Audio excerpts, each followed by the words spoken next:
Assalamualaikum sahabat-sahabat semua. Ini adalah kisah yang diceritakan oleh kakekku.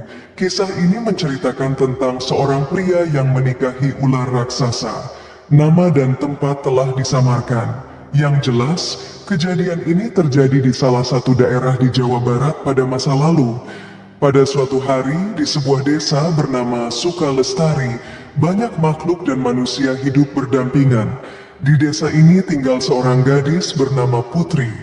Putri sangat cantik dengan sifat yang tenang dan lembut.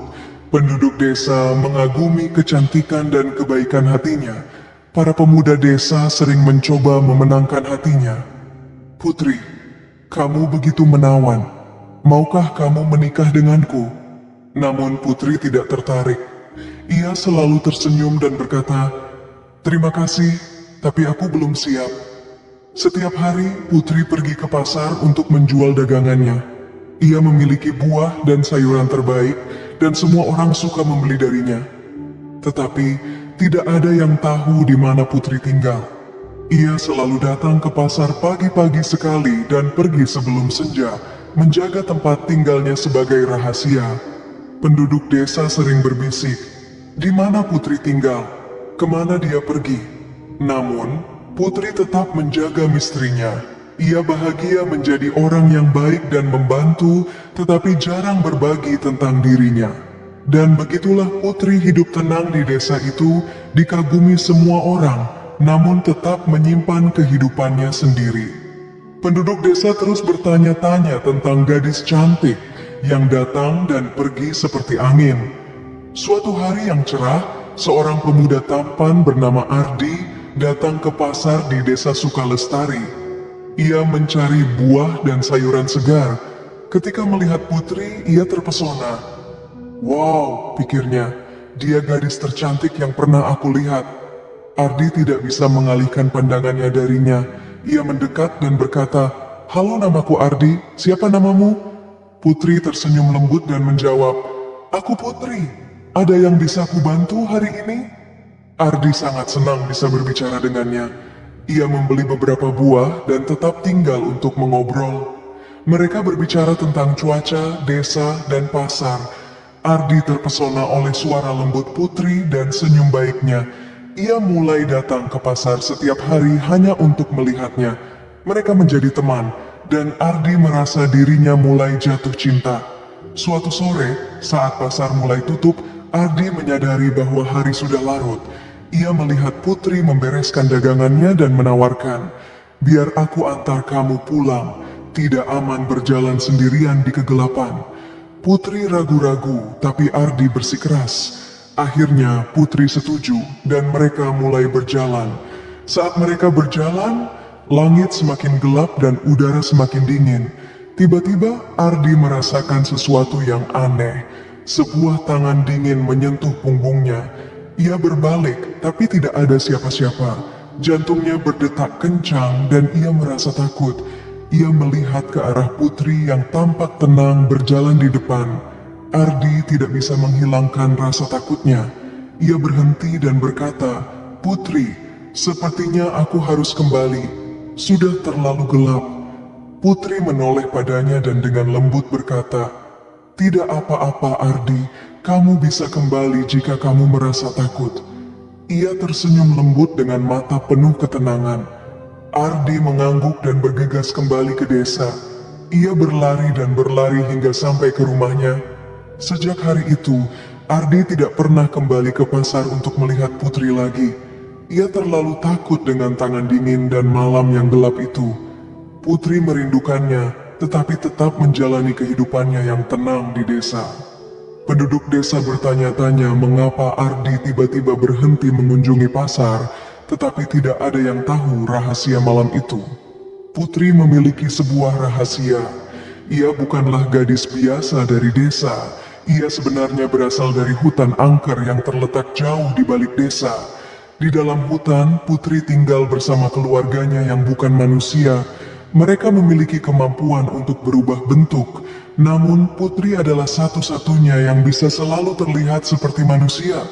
Keluarganya sangat menyayanginya, tetapi mereka tidak ingin ia dekat dengan manusia. Orang tuanya selalu mengingatkan, kamu tidak boleh menikah dengan manusia. Dunia kita dan dunia mereka terlalu berbeda. Mereka sangat melindunginya. Ketika Ardi mulai mengunjungi Putri, orang tuanya menjadi khawatir. Mereka tidak ingin Putri jatuh cinta padanya. Jadi mereka memutuskan untuk menakut-nakuti Ardi. Tangan dingin yang dirasakan Ardi di punggungnya adalah perbuatan keluarganya, sebuah trik untuk menjauhkannya dari Putri. Putri merasa sedih. Ia menyukai Ardi dan ingin memiliki teman di desa. Ia tidak ingin hidup di bawah aturan keluarganya lagi. Putri ingin bebas untuk menentukan pilihannya sendiri dan hidup di antara manusia. Maka, Putri mengambil keputusan besar. Ia memutuskan untuk meninggalkan keluarganya di hutan dan tinggal di desa Sukalestari. Suatu hari, ia pergi jauh ke dalam hutan untuk mengucapkan selamat tinggal kepada keluarganya. Ia berkata, "Aku mencintai kalian, tetapi aku ingin menjalani hidupku sendiri. Aku ingin bebas menentukan pilihan hidupku." Orang tuanya sedih, namun memahami keinginannya. Mereka memperingatkannya untuk terakhir kali. "Berhati-hatilah Putri, dunia luar bisa keras." Dengan hati yang berat, Putri meninggalkan hutan dan pindah ke desa untuk selamanya. Ia berharap menemukan kebahagiaan dan mungkin cinta di antara manusia. Putri terus menjual dagangannya di pasar, menjaga masa lalunya tetap sebagai rahasia. Penduduk desa hanya mengenalnya sebagai gadis cantik dan baik hati dari pasar. Tanpa mengetahui dari mana sebenarnya dia berasal, setelah meninggalkan keluarganya di hutan, Putri merasakan campuran kebebasan dan ketakutan. Ia ingin menjalani hidupnya sendiri, namun tahu itu tidak akan mudah. Agar tidak tertarik kembali ke dunia keluarganya, Putri memutuskan untuk mengunjungi altar Prabu Siliwangi, sosok roh kuat yang dikenal membantu mereka yang mencari jalan hidup baru. Putri berjalan ke altar dan berlutut di hadapannya. Ia berbicara dengan suara lembut namun tegas. "Prabu Siliwangi yang agung, aku ingin memutuskan semua ikatan dengan keluargaku. Aku ingin hidup bebas di desa Sukalestari, jauh dari kendali mereka." Roh Prabu Siliwangi muncul dengan cahaya lembut dan mendengarkan permintaan Putri. Sang roh mengangguk dan berkata, "Aku memahami keinginanmu, Putri. Aku akan memberimu kebebasan yang kamu cari, tetapi ketahuilah ini. Keluargamu mungkin akan mencoba mengutukmu untuk membawamu kembali."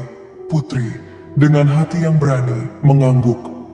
"Aku mengerti, aku tetap ingin melakukannya," katanya. Roh Prabu Siliwangi mengangkat tangan dan dengan lambaian lembut mengabulkan permintaan Putri. Ikatan antara Putri dan keluarganya pun terputus.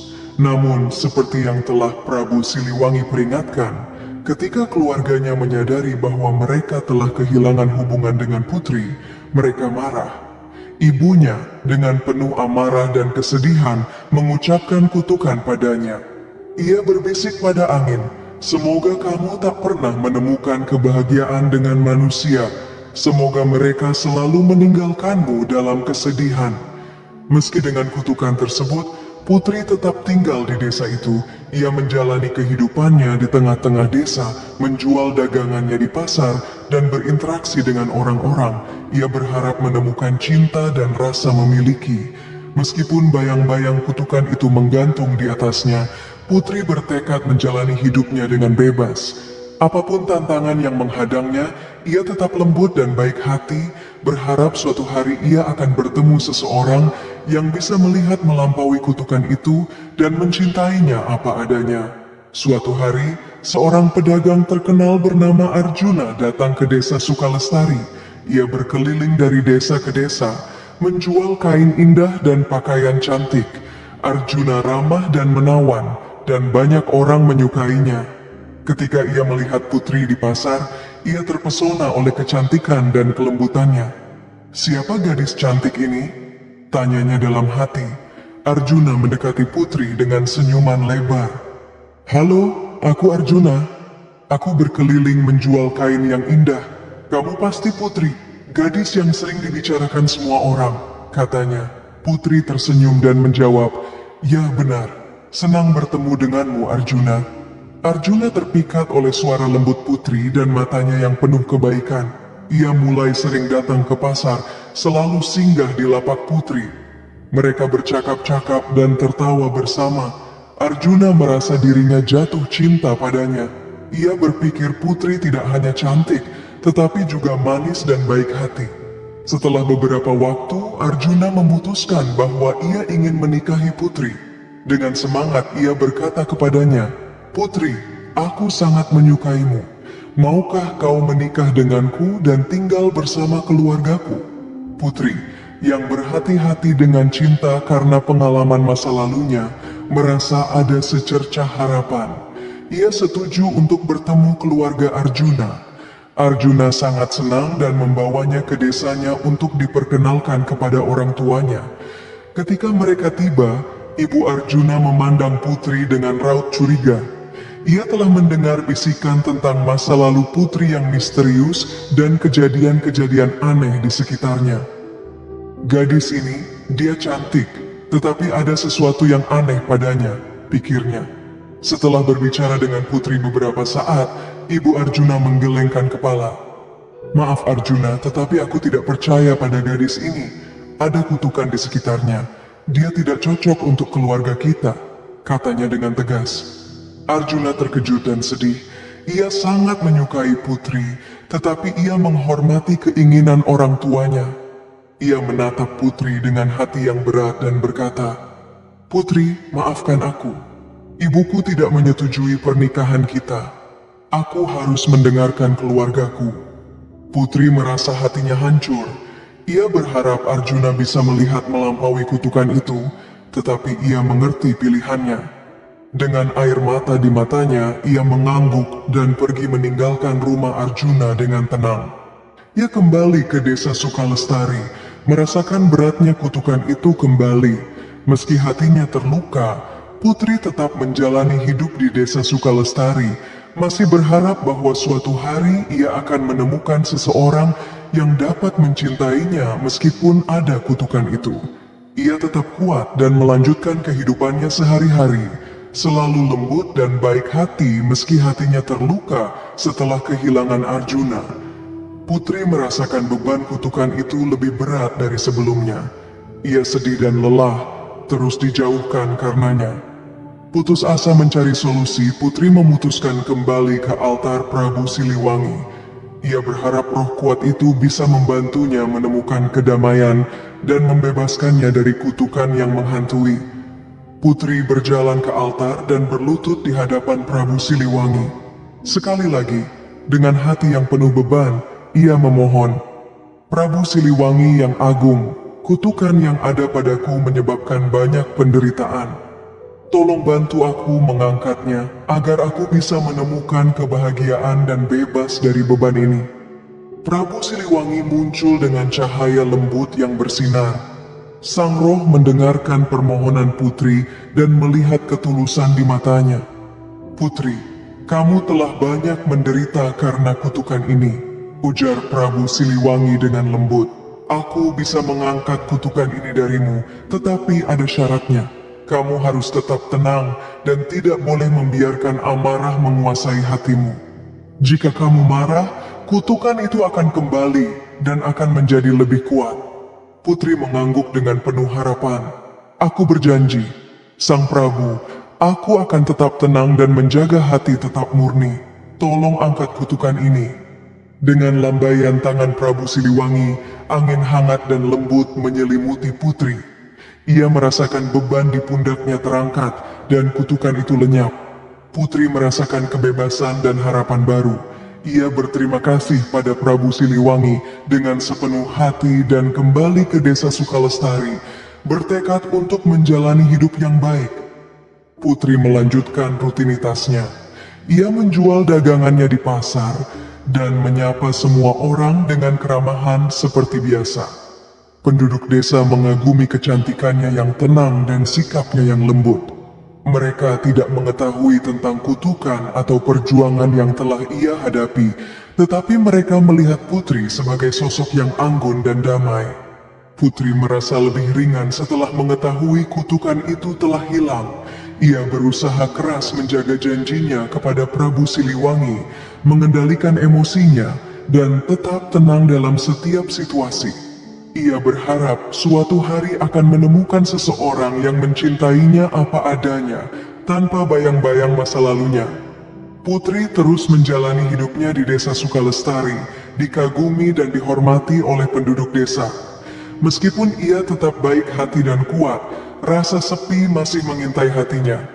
Suatu sore yang hangat, Putri pergi ke sungai desa untuk mengambil air.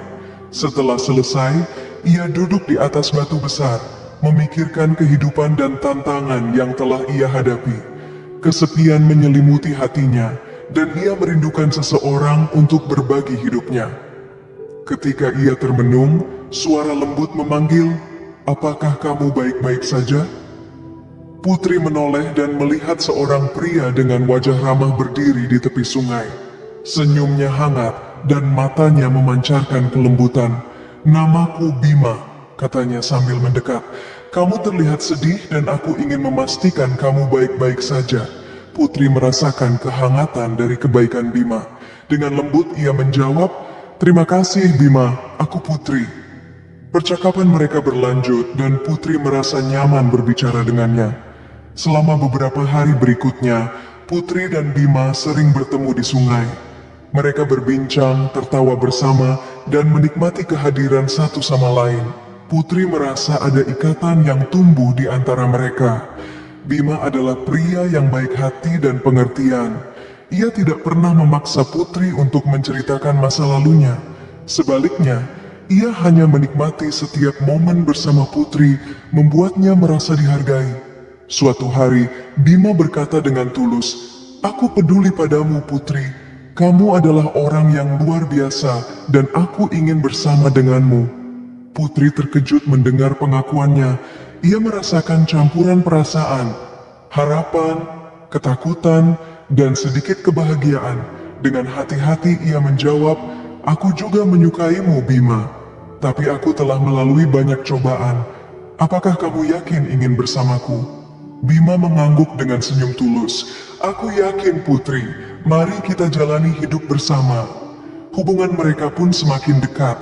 Bima memperlakukan Putri dengan penuh perhatian dan penghormatan, membuat Putri merasa semakin nyaman bersamanya. Tidak lama kemudian, Bima melamar Putri. Ia ingin menjadikan Putri istrinya dan menjalani hidup bahagia bersamanya. Dengan sukacita di hatinya, Putri menerima lamaran itu. Mereka mulai merencanakan pernikahan bersama, membayangkan masa depan yang dipenuhi cinta dan kebahagiaan. Untuk pertama kalinya dalam waktu yang lama, Putri merasakan harapan yang sejati. Hari pernikahan Putri dan Bima tiba dan desa Sukalestari dipenuhi dengan kebahagiaan. Semua orang berkumpul di alun-alun desa yang dihias dengan bunga warna-warni dan pernak-pernik cerah. Penduduk desa menari, bernyanyi, dan merayakan hari istimewa itu. Di bawah sinar matahari yang hangat, Putri tampak berseri-seri dalam gaunnya yang indah, sementara Bima tidak bisa berhenti tersenyum. Mereka saling bertukar janji cinta di hadapan semua orang yang menyayangi mereka. Namun, malam yang penuh kebahagiaan itu berubah menjadi mimpi buruk. Ketika malam tiba dan mereka memasuki rumah baru, Putri mulai merasa ada sesuatu yang aneh. Tubuhnya terasa berbeda, dan hawa dingin menjalar di tulang punggungnya. Ia menatap Bima dengan penuh kecemasan. Tiba-tiba, tubuh Putri mulai berubah. Kakinya menyatu, kulitnya berubah menjadi bersisik, dan dalam sekejap, Putri berubah menjadi ular raksasa. Mata Bima membelalak, dipenuhi keterkejutan dan ketakutan. Ia mundur dengan gemetar, tidak percaya pada apa yang dilihatnya. Putri, yang kini dalam wujud ular besar, memandang Bima dengan mata penuh kesedihan. Ia tidak mengatakan apa-apa, hanya membiarkan air mata jatuh dari matanya. Bima berteriak ketakutan dan berlari keluar rumah, memanggil penduduk desa untuk meminta bantuan. Suaranya membangunkan seluruh desa. Para penduduk segera berkumpul di sekitar rumah mereka, membawa obor dan alat-alat seadanya. Ketika mereka melihat putri dalam wujud ular raksasa, mereka mundur dengan rasa takut dan bingung. Para tetua desa segera memanggil seorang orang pintar untuk mencari penjelasan. Saat orang pintar itu tiba, ia meminta putri untuk maju ke tengah. Ular raksasa itu perlahan bergerak mendekat, dan dengan suara yang dalam dan sedih, ia berbicara. "Aku adalah putri," katanya. "Aku berasal dari sebuah keluarga di hutan yang bisa berubah wujud menjadi manusia. Orang tuaku tidak pernah ingin aku menikah dengan manusia, karena mereka percaya itu akan membawa malapetaka. Ketika aku memutuskan untuk meninggalkan mereka demi hidup bebas, mereka mengutukku. Kutukan itu menyatakan aku tidak akan pernah menemukan kebahagiaan sejati dengan manusia." Penduduk desa mendengarkan dengan penuh perhatian. Ketakutan mereka perlahan berubah menjadi simpati. Mereka selalu mengenal putri sebagai sosok yang baik hati dan penuh kasih. Orang pintar kemudian menatap Bima. "Bima, apakah kamu memiliki sesuatu yang ingin dikatakan?" tanyanya dengan tenang. Bima yang masih gemetar melangkah maju. Dengan suara bergetar ia mengakui, "Aku punya sesuatu yang harus aku akui. Aku tertarik pada putri karena kecantikannya dan kebaikannya, tetapi aku juga memiliki niat lain. Aku pikir aku bisa memanfaatkannya untuk mendapatkan kekayaan dan kekuasaan. Aku berencana mengambil hartanya dan meninggalkannya begitu aku mendapatkan apa yang aku inginkan." Seluruh desa terdiam mendengar pengakuan Bima. Para tetua dan orang pintar saling pandang, lalu menatap putri dengan rasa kasihan yang mendalam. Mereka tahu, kutukan yang membayangi putri bukanlah sepenuhnya kesalahannya. Cerita putri dan kutukannya menjadi pengingat bagi penduduk desa akan pentingnya cinta yang tulus dan kejujuran. Meski putri harus menerima kenyataan pahit, ia tetap dihormati oleh penduduk desa. Kutukan itu mengajarkan bahwa hanya dengan cinta sejati, hati yang bersih, dan pengampunan, seseorang dapat mengatasi cobaan hidup. Sebuah keheningan menggantung di alun-alun desa setelah pengakuan Bima yang mengejutkan. Para penduduk desa terperanjat mendengar kebenaran itu. Mereka selalu mengenal putri sebagai wanita cantik yang baik hati dan perhatian. Namun, niat buruk Bima terhadap putri membuat mereka kecewa. Para tetua memandang Bima dengan raut wajah penuh kekecewaan, sementara orang pintar yang bijaksana menghela napas dalam-dalam. "Kamu berniat mengkhianati kepercayaan putri dan memanfaatkannya untuk keuntunganmu," kata orang pintar itu tegas. "Ini adalah kesalahan besar. Putri hanya menginginkan kehidupan yang damai dan cinta, tetapi kamu justru melihatnya sebagai alat untuk mencapai tujuanmu." Bima menundukkan kepalanya dalam rasa malu. Ia tidak berani menatap mata penduduk desa. Kebenaran yang telah terungkap menjadi pukulan berat bagi semua orang, termasuk dirinya. Orang pintar dan para tetua desa kini dihadapkan pada tanggung jawab untuk memutuskan apa yang akan terjadi selanjutnya. Penduduk desa berdiri diam, menyaksikan dengan hati yang berat, menunggu keputusan orang pintar. Setelah keheningan panjang, orang pintar berdiri di tengah alun-alun. Suaranya tenang, namun penuh wibawa saat ia berbicara. Putri mencari kehidupan yang damai dan cinta, sementara Bima hanya ingin memanfaatkannya demi keuntungan pribadi. Dalam dunia ini, setiap tindakan memiliki konsekuensi. Orang pintar menatap Bima yang berdiri gemetar di hadapannya. "Kamu tidak bisa melarikan diri dari tanggung jawab atas niat dan tindakanmu. Kamu tidak akan dibebaskan dari putri," tegasnya. "Kamu harus tetap bersamanya sebagai suamimu. Ini adalah akibat dari pengkhianatanmu dan pelajaran yang harus kamu pelajari. Kamu berniat memanfaatkannya, tetapi sekarang kamu harus hidup dengan orang yang ingin kamu khianati. Ini adalah hukumanmu." Kerumunan desa mendesak pelan. Suara desas-desus terdengar di antara mereka. Keputusan orang pintar mengejutkan banyak orang. Penduduk desa merasa kasihan pada putri yang telah menderita begitu lama, tetapi mereka juga memahami keadilan di balik keputusan tersebut. Bima tampak hancur. Ia menyadari kesalahan besar yang telah ia buat dan beratnya konsekuensi dari tindakannya. Dengan mata penuh kesedihan, ia menatap Putri yang masih dalam wujud ular raksasa. Dalam hatinya, Bima tahu ia tidak memiliki pilihan lain selain menerima keputusan orang pintar. Orang pintar mengangkat tangannya, meminta kerumunan untuk tenang. Ikatan ini harus menjadi pengingat akan pentingnya kejujuran, rasa hormat, dan niat yang tulus. Bima dan Putri akan meninggalkan desa Sukalestari bersama. Mereka harus menghadapi tantangan yang ada di depan, mencari jalan baru kemanapun takdir akan membawa mereka. Penduduk desa mengangguk pelan, memahami pesan mendalam dalam keputusan itu. Mereka tahu hukuman untuk Bima bukan hanya untuk dirinya sendiri, tetapi juga sebagai pelajaran bagi semua tentang akibat dari penipuan dan nilai cinta sejati. Dengan putusan orang pintar, pertemuan itu pun berakhir dalam suasana khidmat. Penduduk desa mulai bubar, berbisik-bisik tentang peristiwa yang baru saja terjadi. Bima dan Putri yang kini terikat oleh takdir dan keputusan orang pintar bersiap untuk meninggalkan desa. Mereka berjalan menuju hutan tempat keluarga Putri tinggal. Udara terasa berbeda begitu mereka memasuki belantara yang lebat. Suasana hutan penuh dengan keajaiban dan misteri.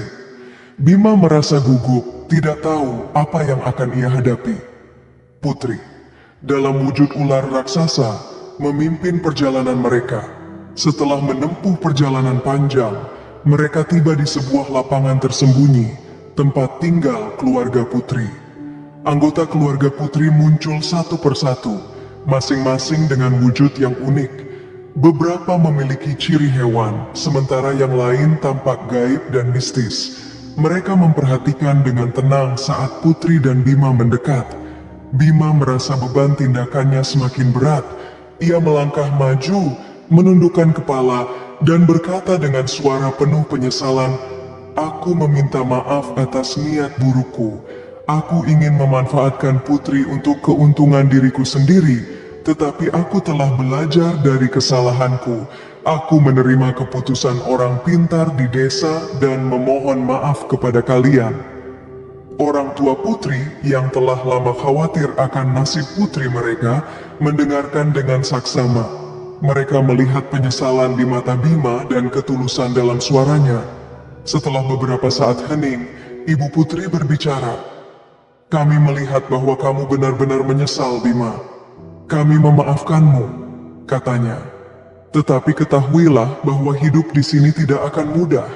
Kamu harus menghormati cara hidup kami dan menjaga Putri dengan sungguh-sungguh." Bima mengangguk penuh rasa syukur. "Aku mengerti dan aku akan melakukan yang terbaik," janjinya. Dengan demikian, keluarga Putri menerima Bima ke dalam dunia mereka. Mereka menyambutnya bukan sebagai sosok yang sempurna, melainkan sebagai seseorang yang bersedia belajar dan tumbuh. Bima harus beradaptasi dengan kehidupan yang sangat berbeda dari yang ia kenal di desa. Makhluk-makhluk hutan ramah dan lembut, tetapi mereka memiliki aturan dan kebiasaan sendiri. Bima bekerja keras untuk berbaur, mempelajari dunia magis di sekitarnya, dan memahami tanggung jawab yang menyertainya. Putri kini bebas menjadi dirinya sendiri. Kadang-kadang ia berwujud manusia, sementara di waktu lain ia berubah menjadi ular raksasa atau mengambil bentuk lain. Bima belajar untuk menerima dan memahami Putri dalam segala wujudnya. Keduanya menemukan ritme baru dalam kehidupan mereka. Jauh dari hiruk-pikuk desa, mereka mulai menemukan kedamaian di hutan. Seiring waktu, Bima belajar menghargai keindahan dan ketenangan alam. Ia menjadi bagian dari keluarga Putri, membantu mereka menjalani kehidupan yang harmonis di dunia magis itu. Putri, di sisi lain, merasa akhirnya diterima sepenuhnya. Ia bersama keluarganya dan memiliki seseorang yang memilih untuk tetap bersamanya, meski menghadapi tantangan besar. Kehidupan Bima dan Putri di hutan menjadi simbol tentang cinta, pengampunan, dan pembelajaran. Mereka menjalani kehidupan dengan kesadaran bahwa kebahagiaan sejati datang dari penerimaan dan kerja keras untuk saling memahami. Desa Sukalestari mengenang kisah ini sebagai pelajaran berharga tentang cinta, pengkhianatan, dan penebusan. Meskipun Bima dan Putri meninggalkan desa, kenangan tentang mereka tetap hidup, menginspirasi generasi berikutnya untuk menjalani hidup dengan kejujuran dan kasih sayang.